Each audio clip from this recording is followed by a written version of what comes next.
All right, there we go.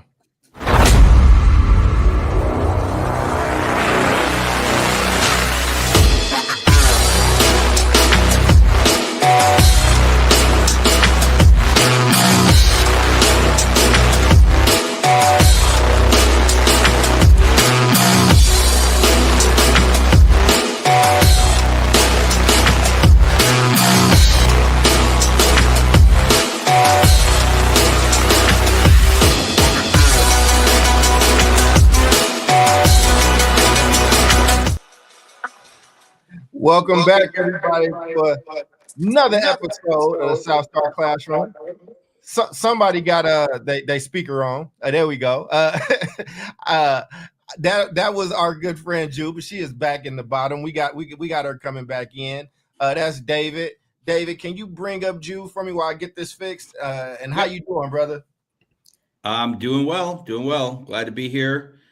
Looking forward to that. I did not do my research for the show, so I am coming Perfect. in You're the as straight the man. lay person on the street.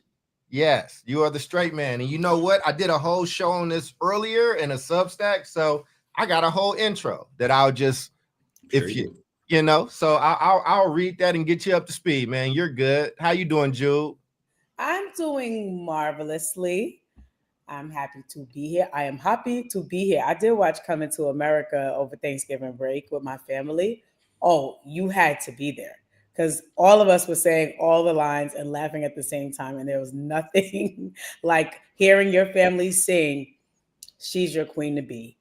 I mean, it's one of those movies, man. It's one of those movies. And I know you're the check-in queen, so go ahead and check in. I'll let David check in. I'm going to let all this happen. I mean, wow, what a gift. What a phenomenal gift. Hey, man, I'm here. Listen, I'm great. I put up the Christmas tree the day after Thanksgiving. Now, whether or not it's going to be decorated before Christmas is another story, but who's counting?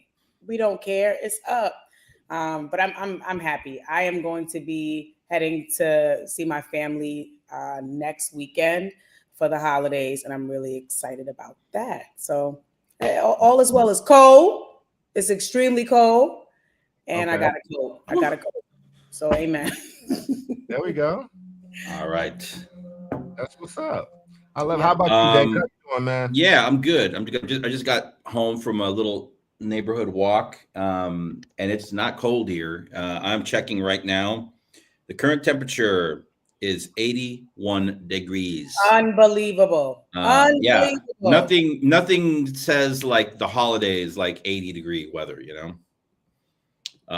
But yeah, it's hot, and I'm sweating right now. That's what I'm doing. I just got out of the shower. And wait, yeah. Where exactly are you again? San Diego. San Diego. My God. Yeah, come visit. And she's gone. She rage quit. Okay. She said, "Screw you." Rage quit. Your weather. When she comes back, I'm gonna say, "You the one that we want people to check in." You feel me? Yeah. Like, you know, nah, she's fine. Just let her back in for me when she comes. Okay. But she's familiar with the topic, so I'm gonna go ahead and get us started. And then we had a okay, she's back. She's back. I don't know what happened. We said you rage quit. You rage quit. Mad. You were just like, F your weather. She mad. Screw you. I suppose that's possible. We had last Friday night, I think we had our we didn't have the instrumental music program at my son's school had the winter concert, and it was really cool. We've packed the theater at the school. They have a very nice theater, and the kids played for like over an hour. You know, it was a whole program, and it was jazz band played, the full orchestra, the indoor band, and they were all wearing like very formal kind of, you know, clothes and tuxedos, and the girls were wearing dresses, and it was beautiful. It was beautiful, man. These young people come together, they practice for hours and hours and hours outside of the regular school hours nice. to learn these parts. And it was just an hour of like creativity and a demonstration of like hard work and focus. and just some beautiful music. So that's lovely. where I'm man. coming in off of. Yeah. That's nice. I had 2 snowstorms, and it's about to rain right now. It's fine though. It's cool. Might snow a few days later, but it looks nice. It's great. And I'm Sure. I'm a homeowner. I have a snow plow. Like this is how I know I'm getting old, because I love that thing. It's just great. It just does what it needs to do. It throws the snow like 15 feet in the air. It's great fun. It's just got to be cold a little bit, but it's fine. You dress for it. So let me give people today's rundown. Okay, we talking about the quarter zip movement today, and many of you, like David, would be like, "What the hell is the quarter zip movement?" Well, it has taken the country by storm. I'm gonna read an intro that I have for another show, but I'm gonna tailor it to this show. All right. So our topic today has me feeling some kind of way, which I've been very open about.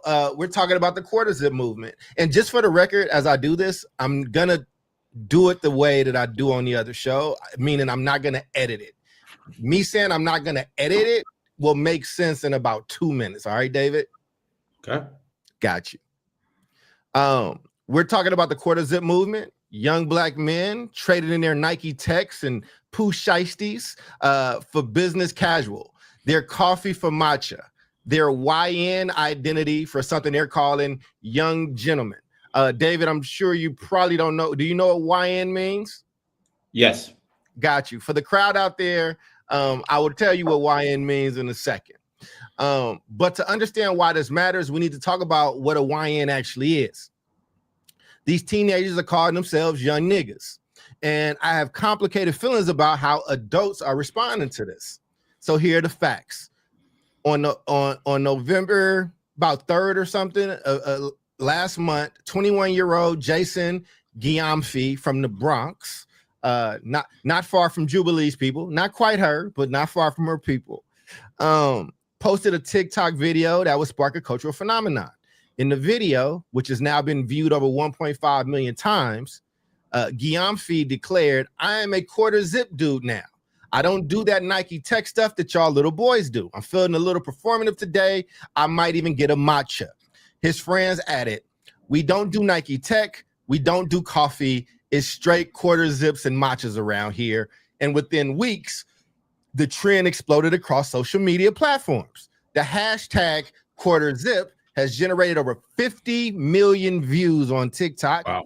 Young black men across the country began documenting their style transformations, trading athletic streetwear for business casual pullovers. The movement has sparked real world gatherings. In Chicago on December 8th, dozens of young black men met at Sean Michelle's homemade ice cream in Bronzeville, not very far from where I live, David. They met and they called the Chicago quarter zip link up. The organizers, Corey Phillips, along with Ian Alfonso, Langston Harris, Justin Vincent, and Kobe Lofton, plan to continue monthly meetups through an initiative called Biz Block Chicago, or Biz Block Shy. According to the Chicago Sun-Times, Phillips, a senior at North Central College who founded a financial literacy company, said, "It started as something kind of funny, but I think it's something positive.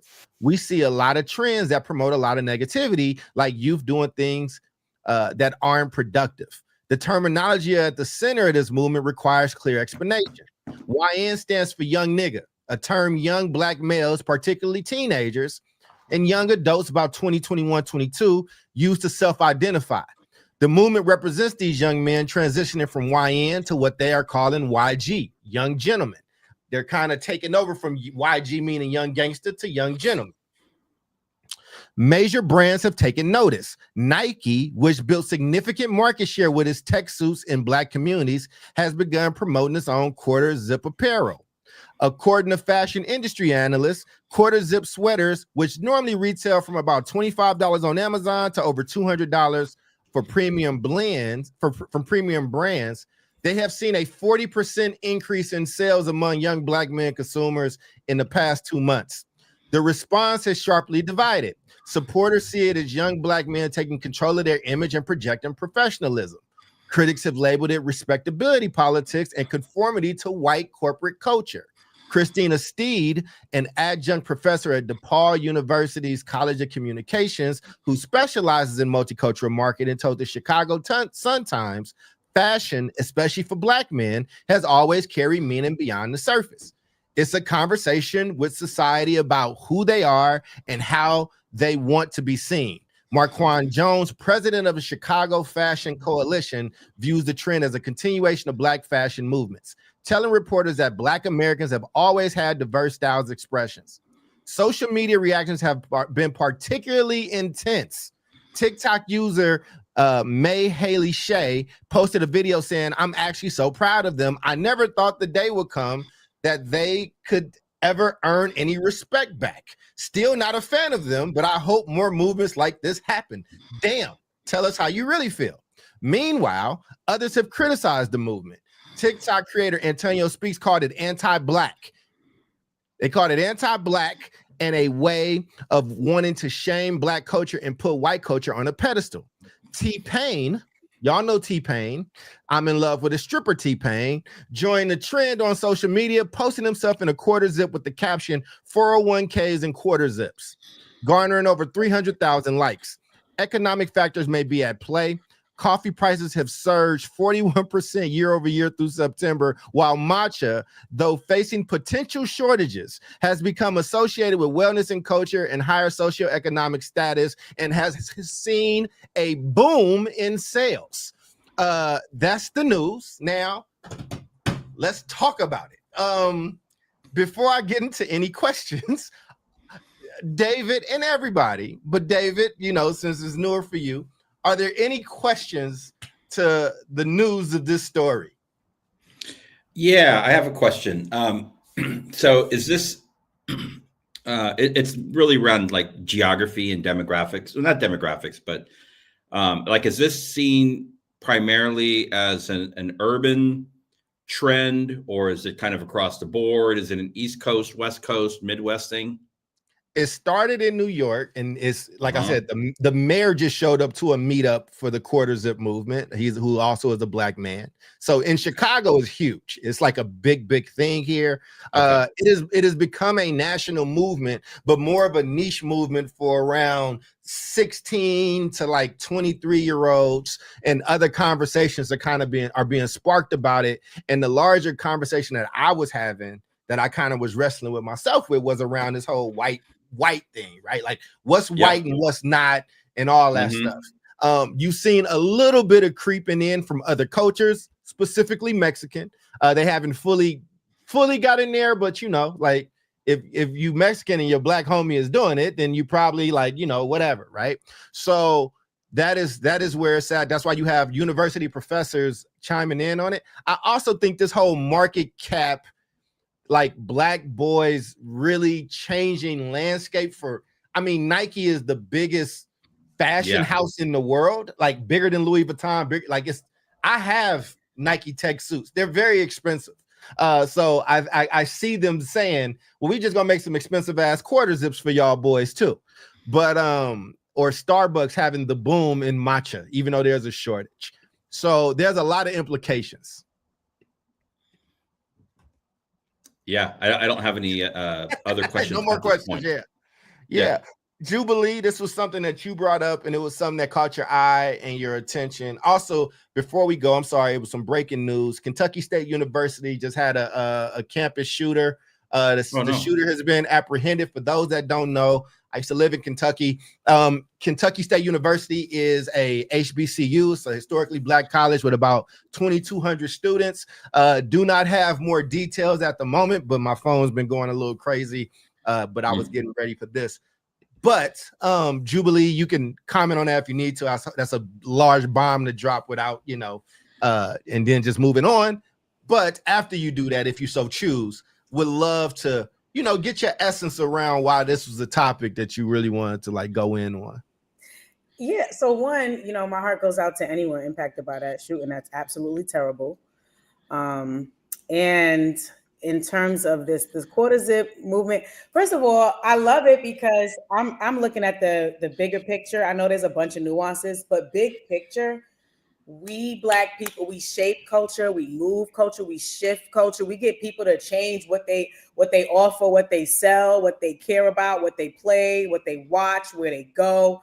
Like, I want our people, and I want these young men to see that. Like, we can get into the quarter zip and Nike Tech or whatever, which I have, different thoughts around, especially raising two young Black Well, kings. no, and jump into it if you want to, because I'm gonna pull up the video so people can kind of see the guy Okay. talking about it. Because Bill just asked what a quarter zip is, so I'll show him. But go ahead. But that's why I'm smiling right now, because to think, a single post not only just becomes viral in terms of people just watching the content, but in terms of people doing it. It's like, if our young men can understand, like, if you have the power to do that, what else can you do on the positive side? And I think that's a really big deal. And I want our people to understand, like, we don't have to be the largest, consumers, right? We can also be on the other side, creating ideas and businesses and doing all sorts of stuff that shifts the market, that also creates wealth. So, and the last thing I'll say, just a quick note. So the gentleman, I was doing a little reading, the gentleman that started, his name is John. I'm not sure what his last name is, but I bumped into another post where somebody was like gently, mildly encouraging him to take ownership for what he has created, right? And so he's like, I'm not going to accept no hate on nobody. This is for all of us. Two twins came and kind of swooped in and started, doing it. So like you said, Charles, it's a movement. I would love for the big picture to be like, look what we did. Look what we brought to the forefront. And if we could do this, what else can we do? So what's that? Initial thoughts. Got you. I saw it from a different kid. I saw it from Jason. The kid from the Bronx. I don't know who necessarily. I could be wrong. But yeah, but Jason, whoever it is, that's the guy. And when you go to his page, you'll see like Wendy's made the quarter sip drink. McDonald's has gotten in on it. Like, all these corporate people and partners have kind of gotten in there, and it's kind of taken on this different life, which invites different types of criticism, right? And so, it's been very interesting. But just from what you've heard, David, I also just need you. I'm just trying to get the video up, just based off what you're hearing, and I mean, when we talked about this, Jude was like, I wonder what educators or leaders might think of this. So from that perspective, if you were leading a school or your son's in high school, what does that mean? Might mean something different for you as a parent. You know what I'm saying? That worked with urban boys for a long time. Yeah, I mean, I think what this is making me think about is and we've talked about it on the show before. We've talked about code switching. Mm-hmm. I'm seeing this as a form of code switching where I mean, I've been on one end of it. I've been on both ends of it. But I think when I went into I spent like 6 years in like hardcore, like corporate tech culture before I went into education. And part of that was like, okay, you're going to be doing X, Y, and Z at your regular assignment, your job. And then we're going to have meetings with, high level, like corporate people. I've clearly have like brown skin. Most of the people I work with were white. And I learned pretty quickly that you have to like, there are certain times where you have to dress to the occasion or dress to the goal. And I learned that very quickly in that time. So I had like multiple sets of like clothes any given day. I might be wearing, flip-flops and shorts and a baseball hat and, maybe not even a shirt, and then there were other times where I was like, business casual or like, even higher end, like, super like nice, like formal dress.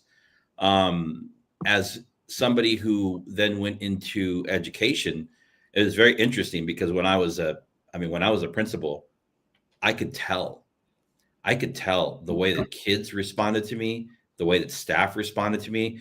Like, it's hard maintaining, a wardrobe of a certain caliber because I don't have anybody to iron for me. I got to iron my own stuff. And there would be times where I get tired and like, okay, I'm just going to wear a sweater today, or I'm going to wear a polo, or I'm going to wear the school shirt. Right. But the days when I wore a button-down collared shirt with a tie and slacks and shoes that were shined to the T, because I really believe, like, if you're going to wear dress shoes, they got to be shiny. Absolutely. You know, people perceive you differently. You know, it's that's it. Adults, kids, parents, everything. It's like, oh, this guy, like, he's the principal. Look at him. I mean, you know, and other times, you know, I didn't get treated like that. So I learned that, you know, and this is just like how the world perceives you. And I'm gonna bring. And I think I got the video. I think as people of color, as a man of color, like, that's a very important lesson to learn. You know? Right, but you know, but so, do you feel like you're acting white when you do that, David? Like, do you feel like it's all white? White, there it goes. I mean, we've only, you know, I mean, I don't even know what that means. It's okay to say that's bullshit, David. It's okay to be like bullshit, dude. I mean, as human beings, like, we've only been wearing clothes for, you know, how long? Only like 1,000 or 2,000. You know, we used to be naked, all of us, right? And then you had the togas, you know, and in Greece, you know what I'm saying? We used to be naked is hilarious. Clothes are still relatively a new thing, so for us, it is as a species. It has me also thinking, like, I don't know the intent of this young man that started it, but like, I'm gonna show you the video.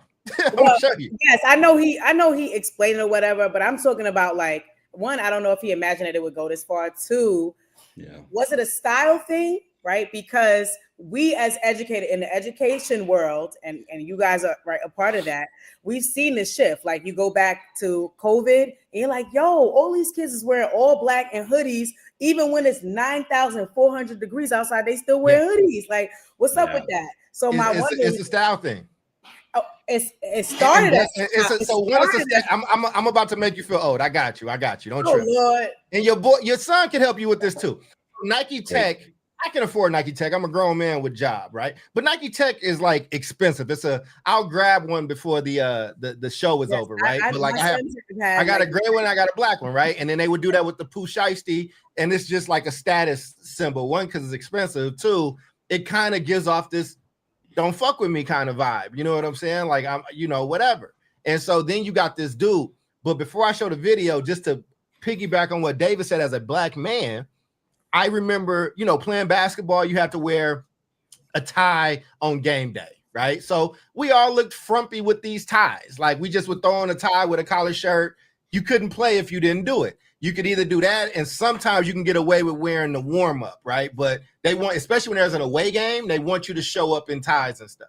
So I was like, whatever. It was annoying, but you do it. But then a mentor, a little older, you know what I'm saying, took me to a Men's Warehouse.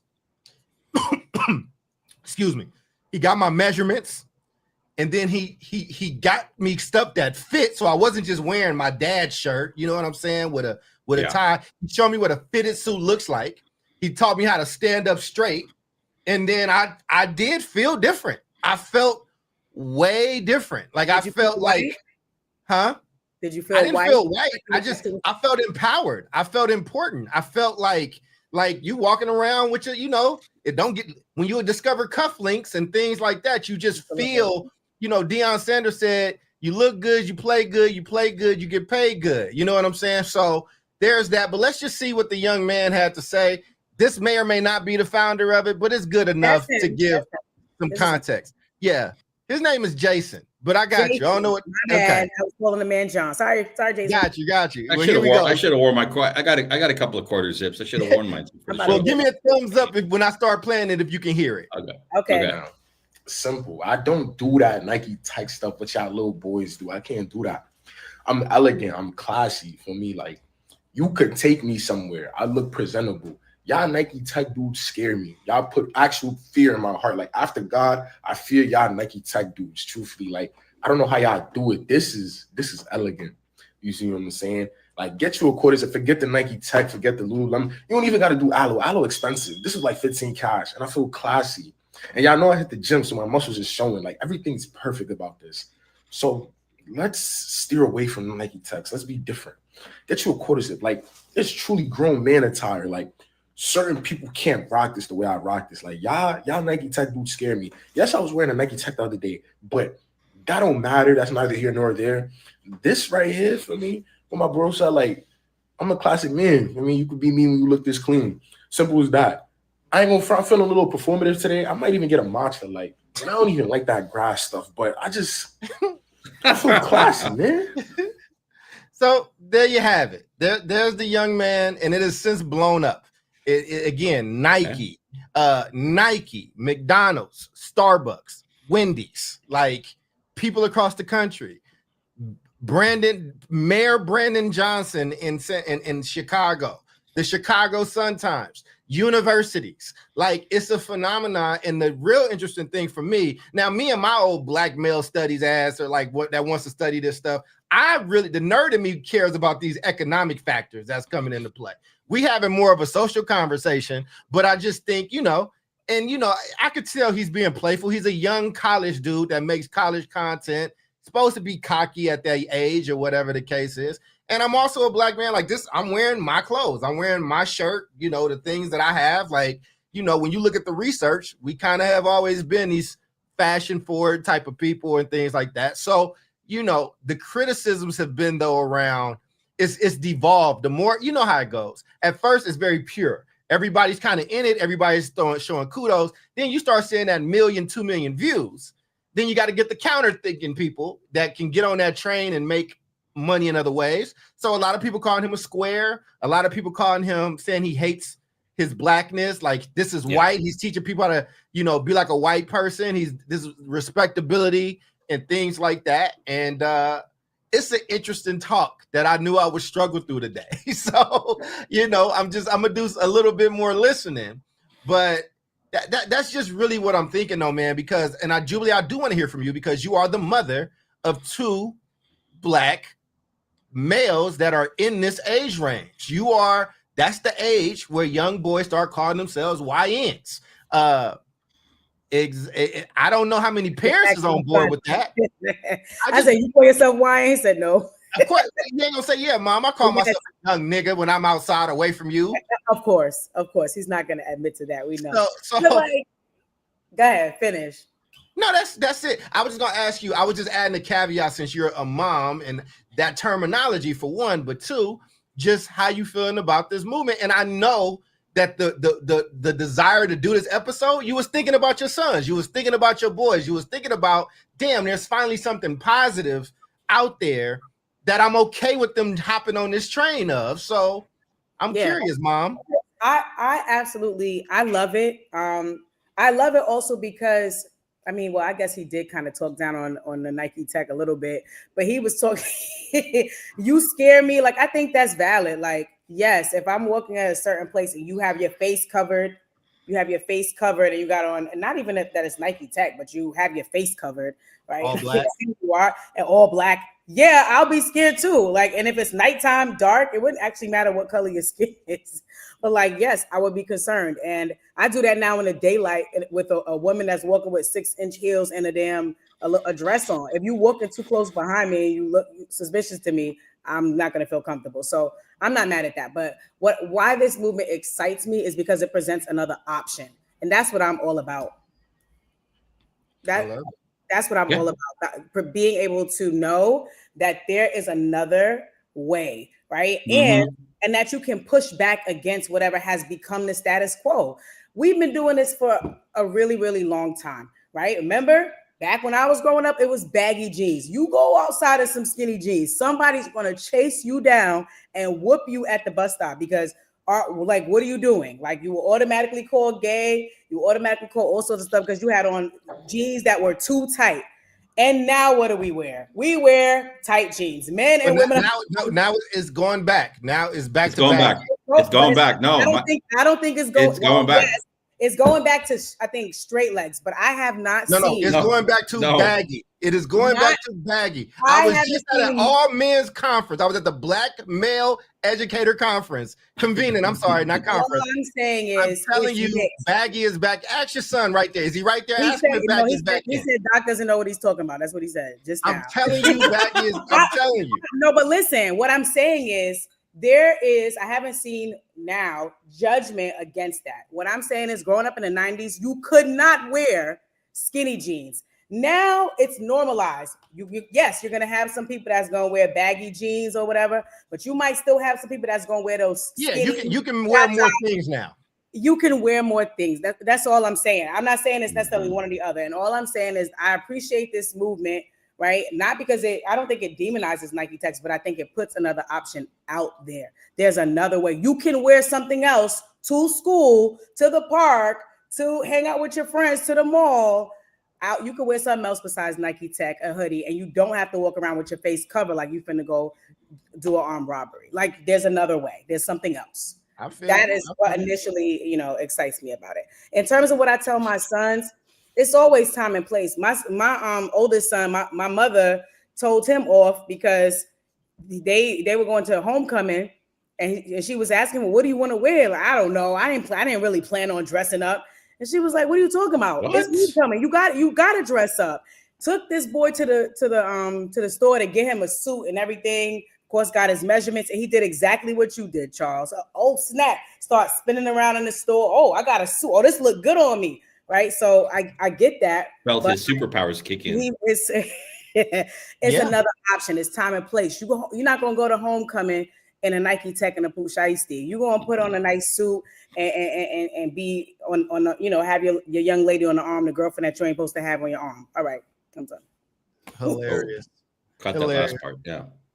Well, let me get to the actual question. So when adults talk to young black men or males or boys about how they dress, well, what messages are they actually being sent like around this stuff? I'm curious.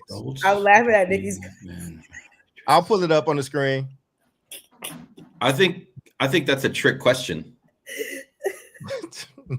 I think that's a trick question. Put it up. When adults talk to young black men, so like random adults on the street, white adults talking to young black men. It's definitely open, so you gotta take it where you want to take it. I mean, I think there's different answers to this question depending on what the are they like in a mentoring position, or are they just like giving unsolicited advice? Because I think that's not okay. Answer from both. Okay, so so what messages are actually I think, man, that's a crazy question. It's tough. I don't want to so I'll just say what's on my mind. I think when adults talk to young people, put the question up again. Oh, it went away. I got you. They got the thing now where you can put the timer on the banners. So the banners have timers now. Yeah. I will. Okay. So adults talking to like young black men about how they dress. So I think there's a couple things there probably at play. I think there's probably some good intentions of like, I'm telling you how you should dress because there's something that's like, there's a real like perception issue, not to say anything about your character or how you move in the world or the kind of person that you are, but people are going to perceive you to be, they're going to put you in a box depending on like how you look, how you dress, period. And that's just like, take it or leave it, whatever. I think there's another argument that can be made that, perception is perception. We can't, it's not our responsibility to, assist people to perceive us in any kind of way. Like we are who we are. Young black men are who they are, and they should be free to dress and express themselves however they wish, right? So I think it's kind of an and/or, but I do think in the middle there is a lesson here. It's almost like I'm West Coast. We don't really do this out here, but in the South, you've got like this culture of like the cotillion culture, right? They send these kids to like classes and manners, and you got to know XYZ, 5 different kinds of knives and this, that, there's this whole like culture of like formalities and process and all of that. And some of it comes from weird places, but I think it's kind of the same thing. It's like, there are certain times, my dad used to always say this to me, always, there's a time and a place for everything. Absolutely. And so I think you apply that to like, how you dress. There's a time and a place to dress like this.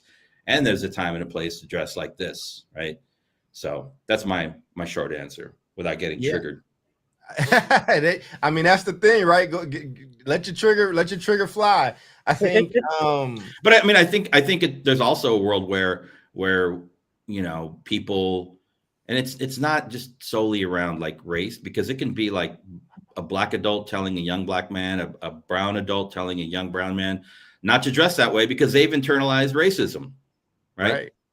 And that's pretty fucked up. You know, right. it's like what?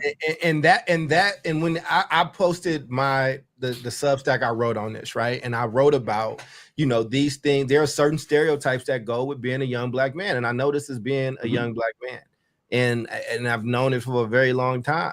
And even don't matter how much of a square I was or grades or whatever, they see what they see. Even now, like you get on the train, like she don't know that I got a bunch of degrees or drive a decent car and make decent bread. These old white ladies still be clutching their purses like I'm about to snap stuff, you know. And or like even when the Central Park 5 happened, now the exonerated 5, you know, people wanted to execute those boys. Donald Trump took out 4 ads to call them for the execution of kids. They were children.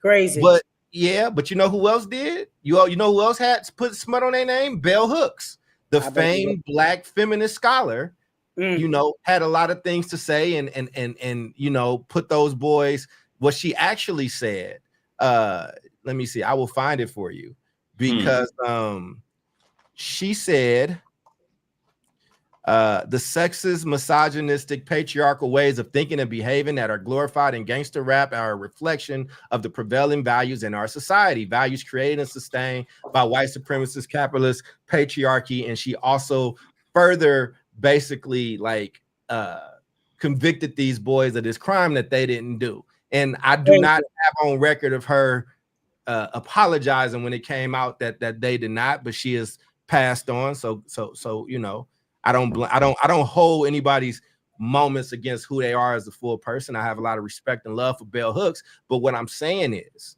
that Bell Hooks would have saw my black ass as well in some of those moments, and it would have been crazy for me. It would have been wow. And and Trump and Bell Hooks are names that get attention, but the country was thinking this. And then you got to understand what happened after with super predators, and you got to understand what happened with like laws and 3 strikes and things that got passed, all because of this black male boogeyman shit, right? So that's what I'm saying. It's a tough topic because this is just the top, and there's so much that I study where I got to go in and like make a fun topic be very not fun. Like there's a lot of things that's implicated or indicated there. I wear what I want to wear, and I also know how to do it in a bunch of different ways, but I'm also in a position where I know how to make a statement. If let's say I show up to one of these fancy ad things, you know, where everybody's snooty or whatever and everybody dressed up, I might go in something like what I got on right now, because I'm here because I care about education, but I ain't really buying none of y'all. Like what I want young brothers to know, not just black, but in general, like you have to create yourself and you have to learn how to love yourself. I wrote this in there, and you know, Jubilee is good for this, and I think she's great, and Sharif is great at this. When you all look at what society should be, society should love you unconditionally. It should see you as a young person. It should see you as a youth. I promise you the world don't see your little boy that's in front of you as a little boy. They see him as a grown fucking man. When I got pulled over one of the first times, I think my first year at Cal State Hayward, the police put a fucking gun to the back of my head and said that I was somebody that was a suspect. See, now my camera done got hot, but it's okay. I'm gonna keep cooking. I'll change it over. We hear you. I got you. I can change it over in a second. But that's all I'm saying, man, is like you got to understand how to kind of build yourself, how the world's gonna see you. But the best way to do that is to build these kids to love themselves. You got to know who you are, even when things get controversial or weird. That's all. Yeah. Agreed. I agree wholeheartedly with what you just said. It really is about, like you said, loving yourself, understanding yourself. I mean, that's something that share with my kids, and the kids that I've taught, the kids that I've led, right? Like, you were born brilliant, you were born beautiful, right? Unfortunately, we live in a world where that is not what people see first, right? And unfortunately, we live in a world built on racism, right? So it's like there's certain things they just can't get past. And so I think, you know, it behooves us to share understanding and to share wisdom with our children, with our students, to let them understand people's perception is their reality. And that's the truth. And I don't care what nobody say. It could be now, 10 years from now, 20 years. Like, people's perception is their reality, right? And you're not responsible for trying to change neither of those things, right? But I think it is important for us to ensure that our children are aware of those things, that our young men are aware of those things. And then you get to choose whether or not you want to conform or you want to resist, because that also is a choice, right? Do you want to conform? Like, maybe everybody's not brave. They're like, hey, look, I know when I'm going in here, I know I don't feel like wearing this tie or this suit or whatever it is. I don't feel like doing it, but I'm gonna put it on. I don't want to hear nothing. I don't want nobody looking at me crazy, so I'm putting it on. That's your choice. And then you might have another young man that's like, man, forget that. I'm showing up dressed just like this, and watch, I'm gonna still get the job. Watch, I'm gonna still get the interview. Watch, I'm gonna still get the sponsor. But the point is, do you have the information so that you know that you have a choice? Yeah. Do you know what the impact will be, could be, of either choice that you make? And lastly, back to Charles's point, do you know your worth? Do you know your value? And do you know that neither of them are contingent upon your clothing? It's just that we live in an effed up world that thinks it is. And if you go to other places in the world, nobody even gives a damn about what you're wearing per se, right? Like, your dress, your wardrobe is more cultural, right? It's about expression. If we're having this kind of ceremony, you should wear this. If we're doing this on a Saturday, going to the market, this is what you wear. But it's not about necessarily about a status thing everywhere else. But in our capitalist, racist society, that's what it is. So.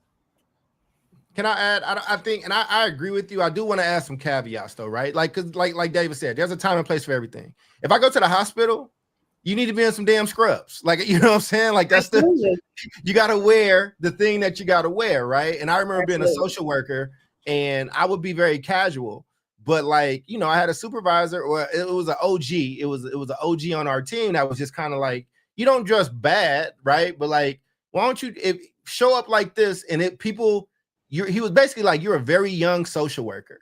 You get mistaken for some of the foster kids sometimes. You're a professional. Yeah. Show up like a professional.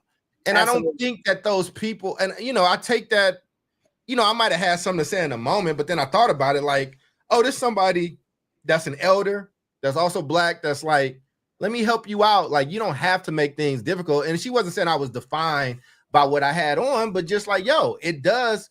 You might get taken a little bit more seriously with that on, right? Like, some things require that. Like, if you serve, you can't have all kind of shit on you. You know, they make you clean it up. Yes. It is. Oh, they make you clean it up. He just made me think of a video of a gentleman. He was like showing like his life, like daytime, nighttime. He worked at a bank. It was one of those funny videos, but he had on, let's say he worked at Chase, Truist, I don't know. So he had on his uniform, and then as soon as he's speaking like, yes, sir, he's doing all the things, and he gets out the door, and he's like, hey, yo, my nigga, like, and he changes into a Pooh Shiesty and like a Nike Tech or whatever to show. So again, I'm not saying when he was on the phone asking people if they had the weed or whatever, that I'm, you know, saying to live that kind of lifestyle or whatever. The point is, that's clearly a dude that knows the difference. Right.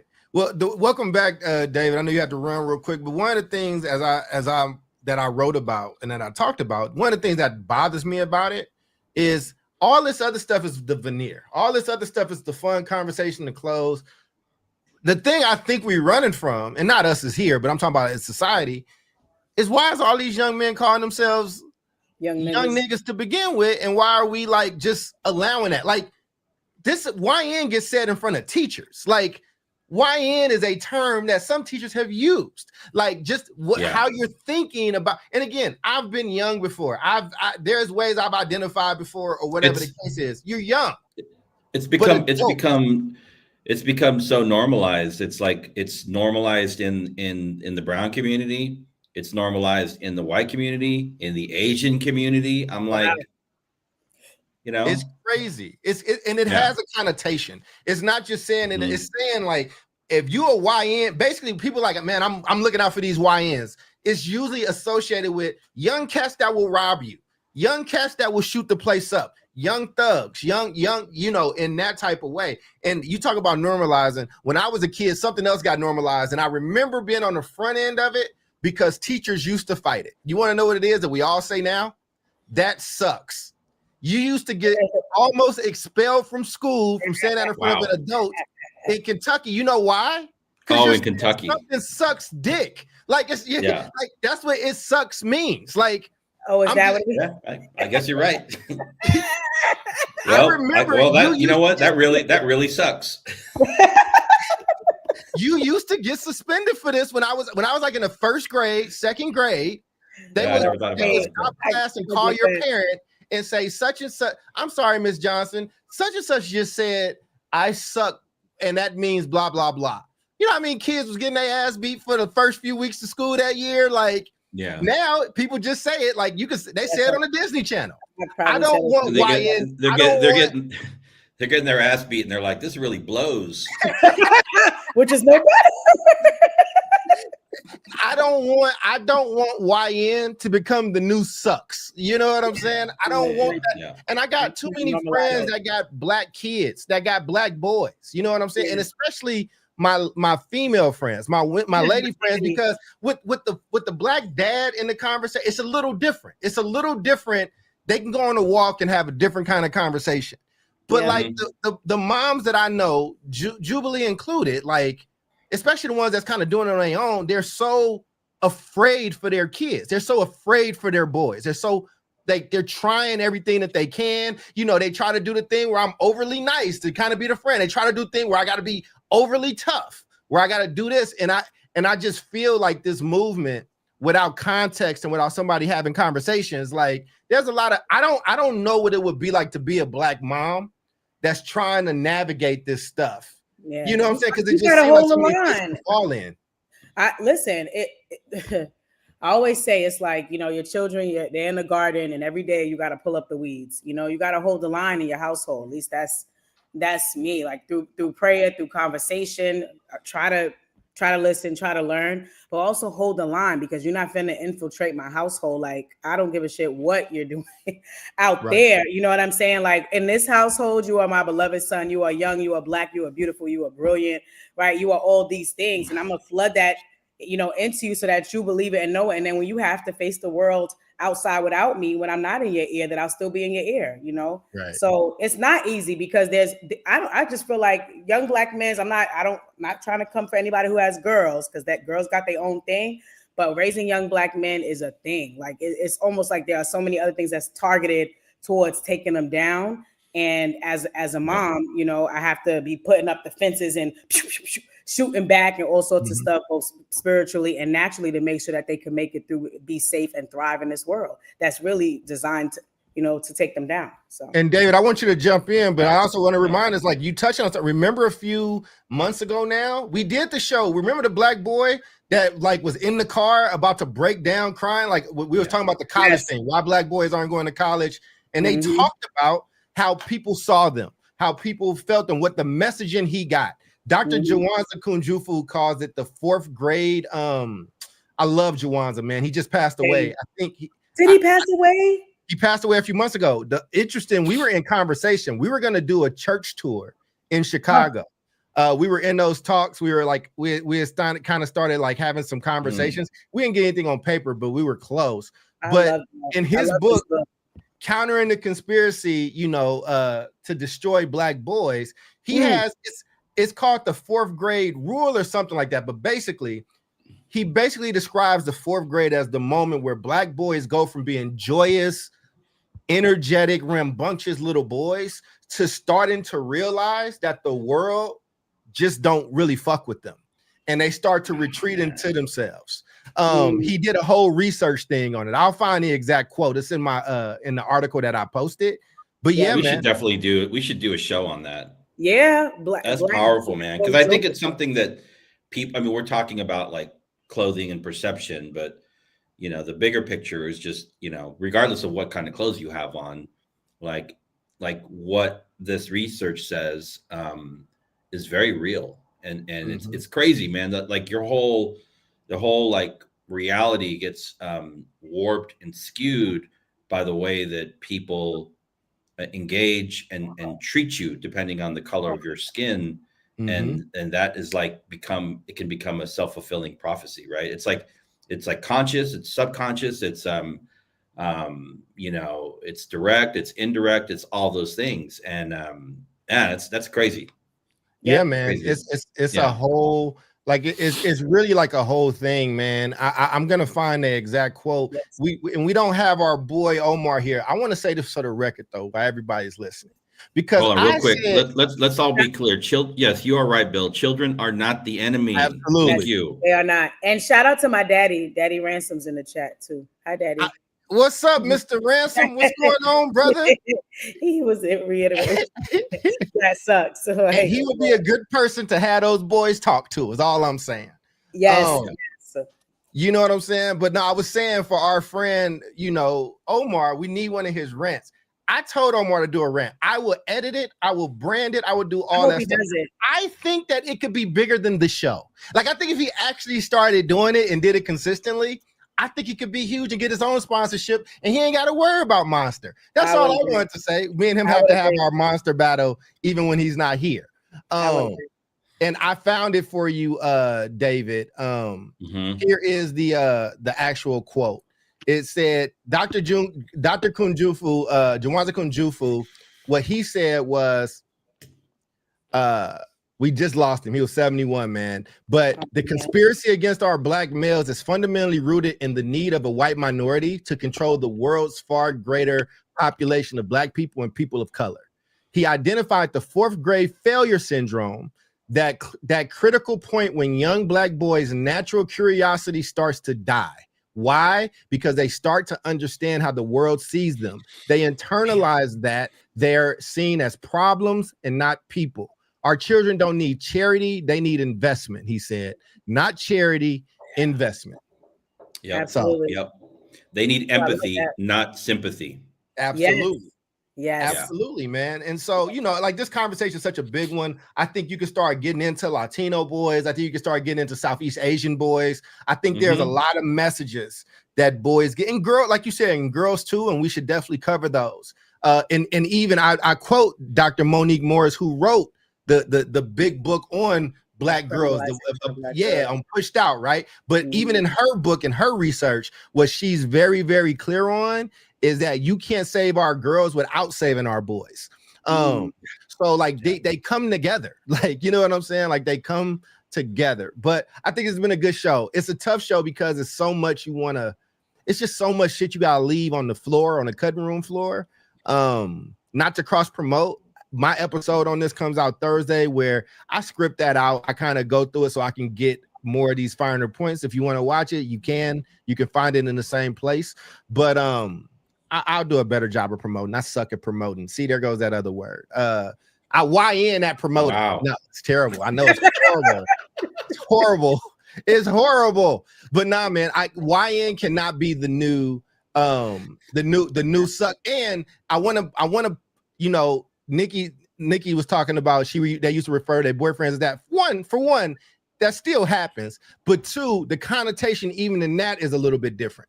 When you say YN, you are referring not to black people. You are referring to a specific type of young black man that you should fear and be afraid of. And you do learn early on that you want people. Listen, when I was a kid, man, let me just share a black male experience. I've always been a kind, smiley kid. I learned early on I can't just be smiling at people.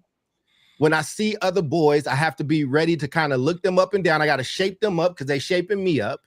You got to be ready to fight. Like, there's a lot of things you internalize and are taught as boys, and that's a cross race. That's across, you know, certain things. So as an adult, what do I do now? Hey, man, I smile as much as I can. And I think that it's powerful when people that respect me, there's a lot of young people that I work with, a lot of young black people, and they see me being myself, but they see me smiling. They'll see me having joy. They'll see me, if I'm afraid of something, to be able to say that. You can feel trapped in your body if you growing up in an urban setting as a male, and people don't fuck this loneliness epidemic. Fuck that. Let's talk about the one where your masculinity is always on the line, and that's why you got to be willing to die for dumb shit. It's stupid. And so, but there's a larger conversation because masculinity is important, and I think it needs to be deconstructed, but deconstructed better and in a more mature way. But we can go ahead and start to close out. David, any last thoughts? You can go wherever you want and just wrap your final thought up in there, brother. Yeah, I think great topic. I've done a little bit of research now, and I mean, I think, I follow like social media. I'm on Twitter, I'm on Instagram, I'm on Facebook. That's it. But this topic, I'd never heard of this before. So it proves to me that social media is like massive, and there's stuff happening that I'm not even like tuned into. Right. That's number one. Number two, I think this generation of young people spend way too much money on clothes either way, right? It's ridiculous. It's so ridiculous. Whether it's a Nike Tech or a quarter zip. I mean, the quarter zip, like that, I kind of like, I get that because I have like a Nordstrom Rack kind of vibe and feel from it. So yeah, I think it's easier on the pocket. It's versatile. Exactly. Yeah. And so who was it? Obama that said, he had this system of like organizing his clothes. He wore the same thing every day. It was just easier. He didn't have to think about it. Right. Steve Jobs. Monday clothes. Yeah, exactly. It's like, come on. Anyhow, with all that being said, I think one of the interesting things was one of the positives is to see, the demographic of young Black men and what they're putting out into the universe via social media, and how these things trend and then get large global corporations to respond to these trends. Right. I think that's powerful. Talking about Nike. Mm-hmm. I mean, that's very interesting to me. And then I think the other piece is just, perception is very powerful, whether you like it or not. And, you can, I do think it needs to be an intentional choice of like, okay, I'm going to do this in these contexts, and in these contexts, I'm not. And it's intentional. It's a choice that I'm making, and I can still have my self-expression versus going into the world totally uninformed and unclear and confused as to why you're not getting opportunities. Right. Mm-hmm. Blame it on whatever you want to blame it on. I think I'll end on this. I was out today before I came on the show. I was out for a walk, and I wore a 30-pound weighted vest. It's like a big black. When I'm out walking with my vest on, I look like I could be an ICE agent. Right. Yeah. It looks like a bulletproof vest, almost like a uniform. And I saw like two different like sets of landscaping crews out there, and they look at me like 2 or 3 times. They're like, okay, here now it's our time. Get your cameras out. Oh, and I'm just like, I stop by and say hi to them, talk to them in Spanish, and like, todo bien. I live here. That's what an ICE agent would do, David. Right. So even for the Latino landscapers, dude, I know exactly. Yeah. Look, I have to like demonstrate, like, Latinos do them jobs. But like earlier this morning, I'm out in my yard on the street, doing some landscaping of my own because I own this home. And, every now and again I'm outside and people walk up to me and they're like, "Do you have a card?" I'm like, "A card for what?" Yeah. Like, I don't even have a business card. Like, what kind of services are you hoping to get from me? Because if it's landscaping, it ain't gonna happen. He's like, I don't do landscaping for a living, and 2, I probably ain't that good at it. But I'm not. Actually, I am good at it, but this has got me thinking. I'm not good at it at all. Right. So, this depends on like whatever you put on in your outer shell. You go out into the world, man, and you can have a totally different experience. Right. So, yeah, there you go. I love it, man. Thank you for that. Jude, what about you? Anywhere you want to go and just top it off with your finishing thought? For sure. Back to Bill's comment. He said, interesting how the white culture co-ops and makes money off of Black innovation and creativity. Same old. So like, that's kind of where my head is at with this. Like, I want our young men to begin with the end in mind, right? Like, you you have power and you have influence, right? And when it is culminated and galvanized, to your both of your points, like look what it can bring about. It can cause these big old corporations with these billions of dollars to come knocking on your door to see how they can, get a piece of that pie or whatever. And so I think that alone is really important. That is a conversation I wish I could have with these young men that are doing this, because this is an opportunity to really try to shift the power dynamic. So that's one. In terms of the perception thing, like again, time and place and appropriateness, right? Like just understanding, right? Know how to show up wherever you got to show up.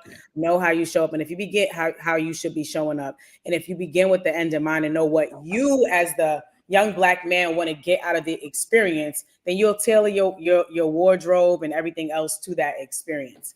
And I think they have to be in a place to be able to make the choice. I'm saying, barring, where professional clothing is kind of, established for you, like you said earlier, like if you're a doctor, you need to show up in your, medical coat or scrubs or whatever the case may be. Barring those kinds of things, like you should understand the difference and be able to choose like what works best for you. And again, if you begin with the end in mind and you know what you want to get out of it, then you will align what you're wearing to that. And to know that none of that, right? Think of it, I would want them to think of it more as of a strategy than respectability politics, acting white, or any other any negative connotation connected to that. Versus, no, I know what I'm trying to get out of this conversation. I know what I'm trying to get out of this meeting or whatever it is. And so I'm aligning how I'm showing up to the outcome that I'm looking for. And I'm taking into consideration the fact that that perception could be a barrier. So I want to do what I can to remove that barrier. It is not our responsibility to try to control other people's perception, but if you're aware of it, then you have a choice in how you want to navigate that. And that's what I want them to know.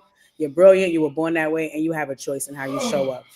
Absolutely. Well, I would add on to that. I think the way that I went was just a larger issue of like what's Black and what's not. I just think that shit's just played out. I'm tired of these conversations where everything negative tends to be Black. So I'm late. That's just the Black in me, or I'm this, or I'm mean. I'm this. And it's like, nah, man, that's not.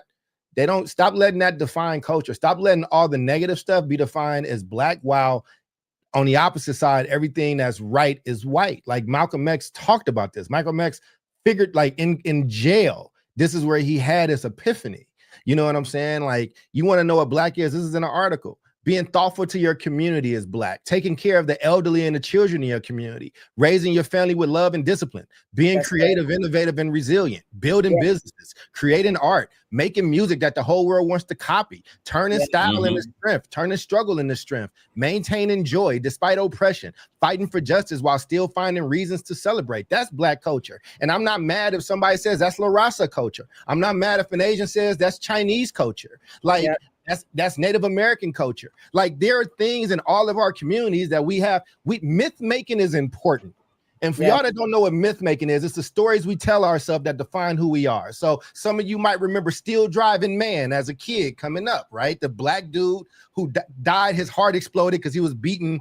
He was working himself to death to beat the machine or whatever, right? Like understanding that stuff. And I just think that part of this is a response to that, and that's why they're getting stuff about, well, you're respectable, you trying to be white, you trying to be this. And listen, maybe some of those people are trying to be white. If that's the case, we need to have a deeper conversation there. But as a whole, being successful is not white. Like, I hate that notion. So with that, there's a paragraph that I just want to leave them with. My message to these young Black boys is simple, and I come from you. I am you. I still struggle with a lot of these things. I still have to unlearn certain things, but also there are parts of growing up as a Black youth the way that I did that do help me out a lot. It's a double-edged sword in a lot of different ways. And I love being Black. And I want the white boy to love being white. I want the Mexican boy to love being Mexican. We got to stop this shit, man. But I will say this, keep evolving. keep growing, keep exploring, try on different identities, try on different styles, different ways of being. That's your right.